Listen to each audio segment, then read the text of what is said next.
Hi children, welcome back to our Vimamiko educational channel. இதுவரைக்கும் நீங்க subscribe பண்ணலைனா subscribe பண்ணுங்க, பக்கத்துல இருக்க bell icon-ஐ click பண்ணுங்க. Let's go to the lesson. Hi children, இன்னைக்கு நம்ம பார்க்க இருப்பது life poem-ல இருக்க literary devices தான் நம்ம பார்க்க போறோம். வாங்க பாப்போம். life poem வந்து sonnet வகையை சார்ந்தது. sonnet-னா என்னது? குறுங்கவிதை 14 lines இருக்கும். This poem is a sonnet. A sonnet has 14 lines. This poem is written in iambic pentameter. இந்த poem iambic pentameterல எழுதப்பட்டது. iambic pentameter என்ன? 10 syllables இருக்கும். அந்த ஒவ்வொரு லைன்லயும் வந்து 10 syllables இருக்கும். அதுதான் iambic pentameter சொல்றாங்க. A line with 10 syllables. iambic pentameter என்ன? ஒரு எக்ஸாம்பிள் பார்ப்போம். செகண்ட் லைன்ல எடுத்துக்கலாம். With forward face and unreluctant soul. With 1 syllable இருக்கு இதுல. Forwardல 2 syllables இருக்கு. Forward 2 syllables. Face faceல 1 syllable இருக்கு. And அதுலேயும் 1 syllable தான். Unreluctant unreluctantல 4 syllables இருக்கு. soul 1 syllable. இப்படி ஓவரால் பார்த்தோம்னா 1 plus 2 plus 1 plus 1 plus 4 1 totally அந்த எல்லாம் கூட்டினோம்னா 10 syllables. அப்போ totally the second line has 10 syllables. This is called iambic pentameter. இந்த poem வந்து sonnet சொல்கிறோம். ஏன் சொல்கிறோம்? 14 lines உடைய ஒரு குறுங்கவிதை. ஸோ ஃபஸ்ட்டு 8 lines வந்து ஆக்டிவ்னு சொல்கிறாங்க. செகண்ட் 6 lines வந்து sestet சொல்கிறாங்க.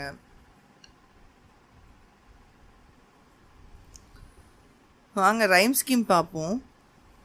ரைம் ஸ்கீம் எப்பயுமே வந்து அந்த லைனில் இருக்க கடைசி வார்த்தையை மட்டும் எடுத்துக்கணும்.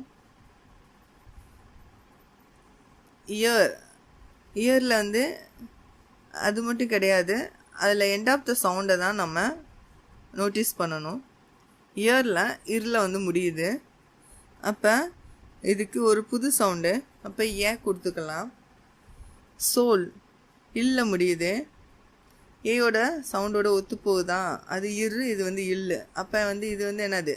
பி நியூ சவுண்டை கொடுத்துக்கலாம். கோல் இல் இது வந்து பி சவுண்டோட ஒத்து போகுது. அப்போ கோல் இதுவும் பி தான். டிஸப்பியர் ஏ சவுண்டோட ரிலேட் ஆகுது. அப்போ ஏ.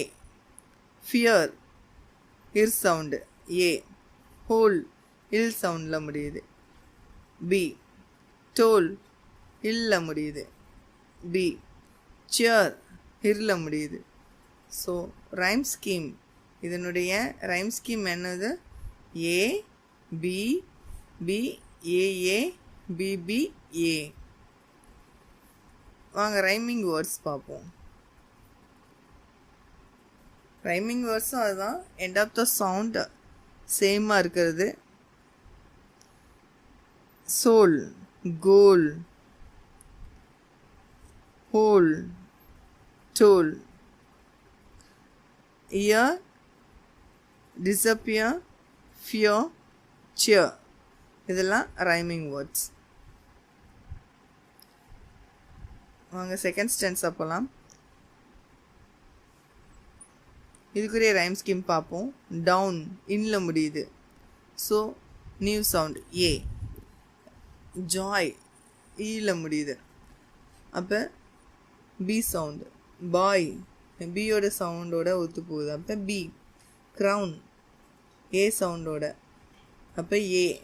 குவஸ்ட் ஸோ ஏ சவுண்டோடய ஒத்து போகல, பி சவுண்டோட. அப்போ நியூ சவுண்டு. அப்போ சி கொடுத்துக்கலாம். பெஸ்ட் சி சவுண்டோட ஒத்து போகுது சி. அப்போ இதனுடைய ரைம் ஸ்கீம் என்ன? A B B A C C. So rhyming words: down, crown; joy, boy; quest, best.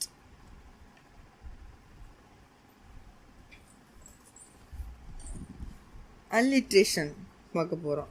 alliteration என்னது? தமிழில் மோனே சொல்லுவோம். முதல் எழுத்து ஒன்றி வருவது. இங்கே வந்து கான்சனன்ட் சவுண்ட்ஸ் மெய்யெழுத்துக்கள் வந்து ஒன்றி வருவது, அதுதான் வந்து alliteration சொல்லுவாங்க. முதல் எழுத்து ஒன்றி வரும் தொடரமைப்பு மோனை. when similar sound or repetition of similar consonants are used to produce poetic effect, it is called alliteration. இப்போ the let me but live my life from year to year இந்த லைனில் இருந்து alliteration எடுக்க சொல்லியிருக்காங்க. pick out the alliterated words from the above line. இப்போ நம்ம என்ன பார்க்கணும்? ஸோ முதல் எழுத்து ஒன்றி வருதான்னு பார்க்கணும். இப்போ எல். ஸோ எல்லாமே ஒரு 3 இடத்துல வந்து வந்திருக்கு. எல்ல ஸ்டார்ட் பண்ண லெட்டர்ஸ் எல்லாம். ஸோ அப்போ லெட், லிவ், லைஃப் இதுதான் alliteration. With forward face and unreluctant soul. அப்போ இதில் இருக்க alliteration எது? Forward face. from what the future wails but with a hole. இதில் இருக்க alliteration 2 இருக்குது. from future. அப்புறம் second one is what with hole. and happy heart that pays its toll. இதில் இருக்க alliteration என்ன? happy heart. so let the way wind up the hill or down. இதில் இருக்க alliteration அது way, wine. Over rough or smooth the journey will be joy. So இதில் இருக்க alliteration journey, Joy.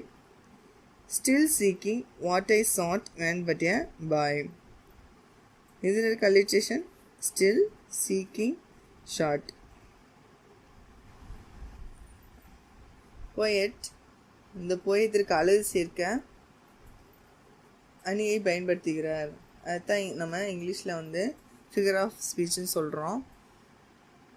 இது வந்து alliteration அது மெய்யெழுத்துக்கள் வந்து முதல் எழுத்து ஒன்றி வருவது, அதுதான் alliteration சொல்லுவாங்க.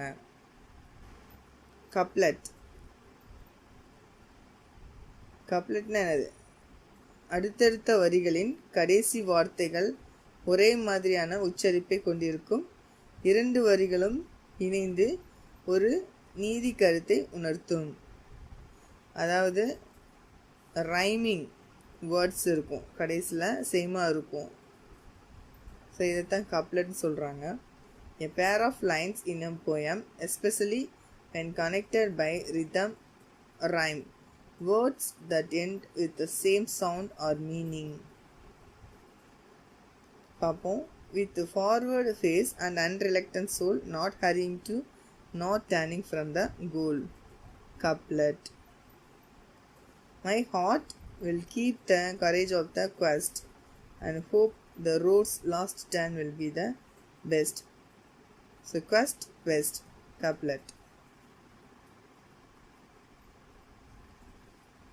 contrast.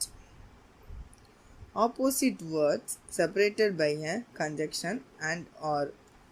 கவிதையில் எதிரெதிர் சொற்கள் இணைப்பு சொல்லுடன் வருவது கான்ட்ராஸ்ட். அதாவது ஆப்போசிட் வேர்ட்ஸ் அண்ட் ஆர் கன்ஜெக்ஷனோட வரும், அதுக்கு பேர் தான் கான்ட்ராஸ்ட். பார்ப்போம். To youth and age and travels and with cheer. Youth and age contrast. இளமை, முதுமை. ஸோ அப்போ இது contrast, opposite words. So let the way wind up the hill or down. ஹில்னா மேலே, டவுன்னா கீழே. ஸோ இந்த இடத்துல வந்து அப்போ இது contrast. Over rough or smooth, journey will be joy. Rough கரடு முரடான, ஸ்மூத் மென்மையான. ஸோ அப்போ ஆப்போசிட் வேர்ட்ஸ் வந்திருக்கு, ஆர் கன்ஜெக்ஷனோட contrast. Youth, age, hill or down, rough or smooth. Personification. தமிழில் ஆளுருவாக்கம் உருவக அணி. Personification is a figure of speech where non-living objects are described to seem like people. Personification உயிரற்ற பொருட்கள், விலங்குகள் போன்றவை மனித பண்புகளுடன் இருப்பது போல வரும் கவிதை வரிகள். அதைத்தான் நம்ம பெர்சானிஃபிகேஷன் சொல்கிறோம். இந்த லைனில் பார்ப்போம். From what the future veils, but with a whole personification. ஏன் அப்படி சொல்கிறோம்? Future veils like human. அதாவது எதிர்காலம் மனிதனை போல திரையிடும் செயலை செய்வதால், அதாவது எதிர்காலத்தில் என்ன நிகழ்வுகள் நடக்கும் என்பது யாருக்கும் தெரியாது. இதை போயட் மனிதனுடைய பண்பான மறைக்கும் செயலை ஃபியூச்சருக்கு கூறியதால் இது பெர்சானிஃபிகேஷன் ஆகும். And happy heart that pays its toll, இது பெர்சானிஃபிகேஷன் தான். ஏன்? ரீசன் என்ன? Heart pays its toll like human. மகிழ்ச்சியான இதயம் வாழ்க்கை பயணத்தில் செலுத்த வேண்டிய கட்டணங்கள் மற்றும் செலவுகளுக்கு வரி செலுத்துகிறது. அதாவது போயட் மனிதனுடைய பண்பான வரி செலுத்தும் செயலை இதயம் ஹார்ட் வரி செலுத்துவது போல் எழுதியுள்ளதால் இது பெர்சானிஃபிகேஷன் ஆகும். வாங்க அனஃபோரானா என்னன்னு பார்ப்போம்.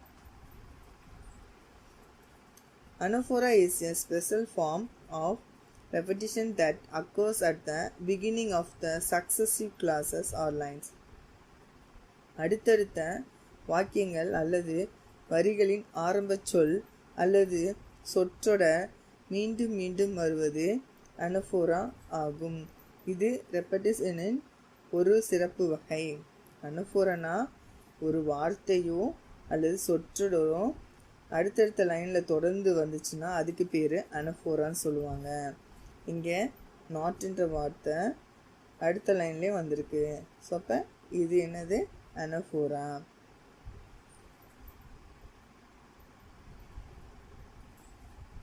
மெட்டாஃபர் உருவகம். Metaphor is an indirect comparison. It compares two objects without using the connective words like and as. Metaphor என்பது இரண்டு மாறுபட்ட பொருட்களை மறைமுகமாக ஒப்பிடுவது. ஆனால் அவை இரண்டிற்கும் இடையே ஏதேனும் ஒரு ஒற்றுமை இருக்கும். ஒப்பிடப்படும் பொருட்களில் ஏதேனும் ஒன்றினை மட்டும் லைக் அஸ் போன்ற வார்த்தைகளின் துணையில்லாமல் மற்றொரு பொருளாக மிகைப்படுத்தி சொல்வதாகும். வாங்க பார்ப்போம். இந்த dim past nor holding back in fear metaphor. என்ன காரணம்? dim is compared to sadness of past life. அதாவது இருளை போயட் கடந்த கால சோகத்தோடு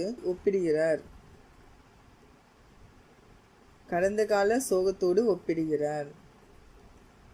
new friendship, high adventure and a crown. இதுவும் மெட்டாஃபர் தான். ஏன்னா crown is compared to fame. கிரீடத்தை போயட் புகழோடு ஒப்பிடுகிறார். And hope the road's last stand will be the best. இது மெட்டாஃபர் தான். ஏன்னா last turn of the road is compared to last turn of life. சாலையின் கடைசி திருப்பத்தை வாழ்க்கையின் கடைசி திருப்பத்தோடு போயட் ஒப்பிடுகிறார்.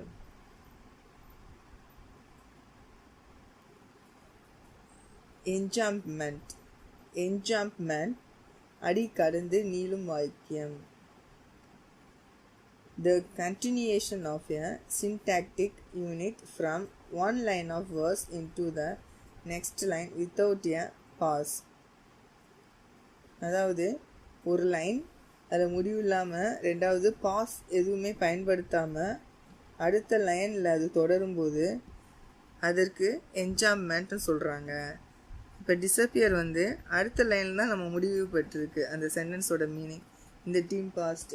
ஸோ அப்போ இந்த லைனில் என்ஜாய்மெண்ட் பயன்படுத்தியிருக்காரு, போயட் என்ஜாய்மெண்ட் யூஸ் பண்ணியிருக்காரு.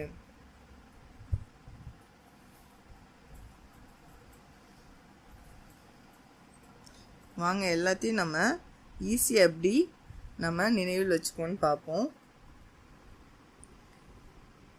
Soul goal couplet, quest best couplet, youth and age contrast, hill or down contrast, rough or smooth contrast, future Wales personification, heart that pays its toll personification, not anaphora, dim fast metaphor, a crown metaphor, the road's lost turn metaphor, that disappear in the dim past enchantment, alliterations, let live life, forward face, from future, what with whole, happy heart, way wind, journey joy, still seeking